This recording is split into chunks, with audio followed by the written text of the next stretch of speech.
1위가 나왔습니다. 주말부터 연일 민주당이 주도한 국회 탄핵소추단이 내란죄를 철회하려고 했던 논란이 정치권을 뒤흔들고 있습니다. 오늘 저 오동훈 공수처장이 출석했던 저 법사위 자리에서도 여당은 헌법재판소와 민주당 간의 이른바 교감서를 다시 의혹 제기했습니다. 어떤 식의 소통 방식이 있었는지 몰라도 탄핵소추 대상자의 형사처벌, 쉽게 얘기하면 감옥 갈 사안이라고 국민들께 설득해서 탄핵소추 결의문을 받은 것 아닙니까? 청구인 측하고 재판부의 권유에 따라서 이제 청구인이 저런 것을 하였다는 그런 주장은 그것은 절대로 사실이 아니기 때문에 그 점에 대해서는 그 의심을 좀 거두어 주시기 바랍니다. 사전 교감이 전혀 없었습니다. 주진우 의원께서 정청래 의원이 무슨 교감이 있었다 이런 식으로 얘기하는 것은 앞으로 자제해 주시기 바라고, 만약에 주장하시려면 면책특권이 허용되지 않는 밖에서 하시기 바랍니다. 바로 제가 허위사실 유포로 고발하도록 하겠습니다. 국회에서 말한 것 가지고도 그렇게 협박을 하십니까? 협박이 아니라 권유입니다. 권유. 정청래 의원은 권유라고 얘기했습니다. 최진영 변호사님. 네. 그러니까 헌법재판소가 내란죄 철회하면 우리가 탄핵 심판 빨리 해줄게라는 뭔가 짬짬이 담합 교감이 있었다. 계속 여당에서 주장하는 것고 오늘 아예 법사위에서 저걸 따져물었어요. 그렇습니다. 사실 며칠 전 그 민주당의 박수현 의원, 문재인 정부 때에 청와대 대변인 했던 분이 아침에 한 라디오에 나오셔가지고 이 부분을 헌법재판소에서 요청했다라고 얘기하는 것을 제가 아침에 출근길에 들었습니다. 예. 제가 제 귀를 의심했습니다.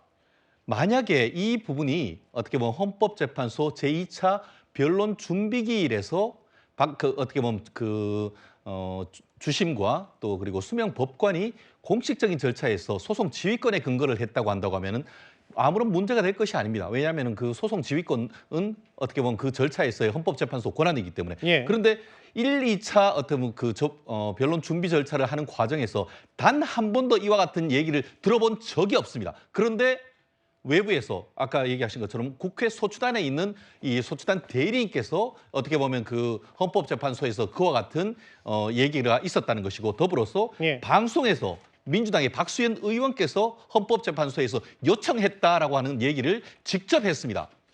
국민 누가 헌법재판소에서 헌법재판장님이 재판관님이 저런 요청을 한 것을 들었습니까? 결국 우리가 원고와 피고가 있는데 예. 갑자기 어느 날 재판에 갔더니만 원고가 소장을 일부 철회하고 하면서 이거 왜 하세요? 피고가 물었더니만 재판장님이 그거 철회하라고 해서 나 철회한 거예요. 요청해서 한 거예요. 알겠습니다. 하면 예. 그 피고 그거 받아들이겠습니까? 그 재판부 제적 기피하죠. 만약에 이 사안에 대해서 실체적 진실이 그와 같은 요청이 있었다라고 한다고 하면은 이것은 이 해당 재판장에 대한 확실한 사실관계를 밝혀서 그 부분은 제적 기피를 해야 된다고 저는 확신합니다. 나아가 만약에 민주당이 이와 같은 일이 있었다고 한다고 하면 예. 민주당이 좋아하는 이른바 헌법재판소 재판농단 특검을 아마 요청을 했을 것 같습니다. 이 사안은 재판의 공정성과 관련된 굉장히 중요한 부분이기 때문에 지금 예. 주진우 의원이 얘기하는 것이고, 그래서 그런가요? 지금 정청래 의원이 면책특권 허용되지 않는 범위 내에서 말하라고 하면서 사실상 주진우 의원을 협박을 했는 것이나 마찬가지 아니겠습니까? 알겠습니다. 예. 그렇기 때문에 이 사안은 사건의 실체적 진실을 밝혀야 됩니다. 지금 어떻게 보면 헌법재판소 공보관이 그런 일 없다라고 하지만 그런 말은 하는 데서 갑자기 그렇게 떨어졌습니까? 알겠습니다. 민주당 의원들 입에서 나온 부분이기 때문에 스스로 그 근거가 뭔지 밝히지 않는다고 하면 이 부분은 오히려 수사까지 해야 되는 사안인가 생각을 합니다. 최진영 변호사님 질문 하나만 할 건 아니어서 예. 제가 또 주가 드릴 테니까 죄송합니다. 잘라서 말씀하셔도 돼요. 네. 예. 절대로 사실이 아니고 피청구인 측에서도 해당 주장을 개진 중이다. 이 얘기는 그 발언이 사실이 아니라는 얘기를 다시 한번 헌법재판소 쪽에서 강조를 한 건데, 그 내란죄 철회, 그 논란의 발언을 다시 한번 들어보고요. 이어서 국회 탄핵소추인단의 목소리도 한번 들어보겠습니다. 그러면은 계엄과 관련한 일련의 행위가 내란죄, 직권남용죄, 특수공무집행 방해 등 형법상의 범죄에 해당한다는 주장은 철회한다는 그런 취지신가요? 사실상 철회한다는 주장입니다. 탄핵 소추 사유의 핵심을 소추 의결서에 나오는 표현 그대로 한마디로 요약하자면 내란 우두머리의 국헌문란 행위입니다. 이 부분 소추 사실은 준비 절차 과정에서 한 글자도 철회되거나 변경된 적이 없습니다. 따라서 저희는 탄핵 소추 의결서에 들어가 있는 이 내란 행위에 대해서 빠짐없이 판단받을 것입니다. 그러니까 저 발언 자체가 뭐 아까도 들었습니다만 철회, 뭐 정영식 주심 재판관도 별다른 얘기가 없었고, 뭐 이의 제기 안 했기 때문에 철회라는 발언이 뭔가 헌재와 야당의 국회 쪽 그 탄핵 소추인단의 짬짬이 아니냐, 이게 여당의 비판인데, 그 김진욱 대변인 오늘 윤갑근 변호인, 그러니까 윤 대통령 측이 뭐라고 아예 얘기를 했냐면, 이거 80% 해당 내용을 철회한 거기 때문에 탄핵 소추안 자체가 각하돼야 된다, 이 얘기를 했어요. 뭐 변호인 측이야 저렇게 주장하고 우길 수 있겠죠. 그러나 저 상황 12.3 비상계엄이 선언된 날 밤에 있었던 상황들을 전 국민이 또 전 세계인이 함께 똑똑히 지켜보지 않았습니까? 이번에 윤석열 대통령이 임명한 정영식 주심께서 이번 그 헌법재판 심리에 대해서 4가지 쟁점으로 정리하지 않았습니까? 그 4가지 쟁점이 일단 첫 번째가 비상계엄이 정당했냐는 것이고요. 두 번째가 이 계엄사의 포고령이 정당했냐는 것이고, 세 번째가 군인들, 경찰들이 이 국회의 활동을 방해한 것이 정당했냐는 것이고, 네 번째가 군인들이 중앙선거관리위원회를 점거한 것이 정당했냐, 이렇게 4가지 쟁점을 얘기했잖아요.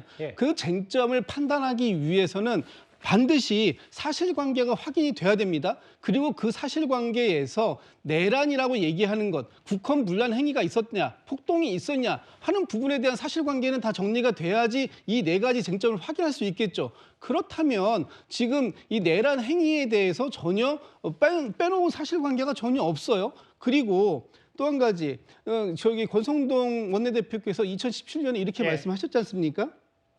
탄핵 소추안을 작성할 당시에 헌법 위반 부분과 법률 위반 부분으로 나눴는데, 헌법상의 범죄가 성립하느냐의 유무는 헌법재판소의 대상이 아니라서 형사재판의 대상이다. 그렇기 때문에 다시 마치 공소장을 변경하듯이 재조정하는 겁니다. 알겠습니다. 이것이 2017년도에 권성동 원내대표가 했던 얘기입니다. 그 과정을 갖다 놓고 지금 헌재에서의 심리를 받자고 하는데, 뭐 이게 다 빠졌기 때문에 80%가 없다? 이것은 그냥 지금 뭐 윤석열 대통령 변호인 측의 일방적인 주장에 불과하다, 이렇게 평가합니다. 굳이 제가 첨언을 하자면 권성동 원내대표도 그때와 지금은 상황이 다르다라고 언급했으니까요. 최진영 변호사님. 근데 이 부분이 궁금한데, 오늘 장외전이 있었잖아요. 윤 대통령 측 80% 그러면 탄핵사유 날아간 거 아니냐? 근데 국회 측은 뭐라 그랬냐면, 내란 우두머리의 국헌문란 행위고 한 글자도 철회 변경된 적이 없다. 이 얘기가 여당에서 얘기하는 건 탄핵 심판 빨리 하려다가, 그러니까 이재명 대표 재판보다 탄핵 심판 빨리 하려다가 형법상 그 내란죄, 내란죄 부분을 슬그머니 빼려다가 여당이 뭐라 그러니까 다시 주워 담았다, 이런 얘기를 했는데 제 분석이 맞는 겁니까? 그렇습니다. 결국 과속 스캔들을 넘어서 탈선 스캔들이 돼버린 것이죠. 이미 본인들 주장으로는 철회한다라고 법정에서 얘기를 했는데, 뒤에 이런 듯이 논란이 되니까 소송 외에서 그런 거 아니에요 라고 하는데, 사람 죽여놓고 나중에 죽인 거 아니에요 한다고 그게 됩니까? 그렇기 때문에 스스로 논란을 일으킨 것에 대해서 이제 뒤에 수습하는 과정에서 스텝이 꼬였다라고 밖에 볼 수가 없는 것 같은데요. 말씀하신 것처럼 지금 박근혜 전 대통령 때는 사실은 맞고, 지금은 민주당이 주장하는 게 틀립니다. 왜냐? 그때나 지금이나 기준은 동일한 겁니다. 무슨 말씀이냐? 박근혜 전 대통령 때 같은 경우에도 그 어떻게 보면 뇌물죄, 강요죄 이런 부분은 여야가 합의된 부분이 있습니다. 그렇기 때문에 철회함에 대해서 국회 내부에서 문제가 없었다는 점, 그리고 그와 같이 철회하고 정리하는데 박근혜 전 대통령 대변인단이 그 변호인단이 동의를 했습니다. 일반적으로 소송을 제기를 했는데 그것을 응수한 다음에 철회할 때는 상대방이 동의가 있어야 되는 겁니다. 그런데 이번 같은 경우에는 국회 여야에서 서로 합의가 안 됩니다. 그렇다고 하면 새로 가서 국회 본회의에서 결의를 해야 되는 것이고, 더불어서 이 부분에 대해서 철회를 하려고 하면은 윤석열 변호인단의 동의가 있어야 되는데 그게 없는 것이죠. 그렇기 때문에 이것은 임의로 철회하지 못하는 겁니다. 그렇기 때문에 이른바 실체적 진실은 적법 절차에 따라야 되는 것이죠. 적법 절차에 따라서 하라고 하는데 그걸 하지 않고 한 번에는 철회했다고 법정에 했었다가 돌아서서 문제가 되니까 그런 거 아니에요. 알겠습니다. 이런 예. 식으로 해가지고 대통령을 파면하겠다는 겁니까? 그렇기 때문에 국민들은 민주당의 궤변에 대해서 비판하고 있는 것이죠. 그 화면 한번 볼게요. 지금까지 12월 3일 계엄 사태 이후에 대통령의 탄핵 소추안이 어떻게 바뀌어 왔는지. 첫 번째는 꽤 많은 탄핵안 목록이 있었다가 당시에 뭐 탄핵안이 국회 문턱을 넘지 못했고 2차 그러니까 12월 14일인가요? 2차 탄핵안 때는 크게 두 가지로 나눴는데 두 가지 중 한 개가 철회가 됐으면 탄핵 소추안 80%가 날아간 거 아니야. 이게 윤 대통령 측의 주장입니다, 오늘.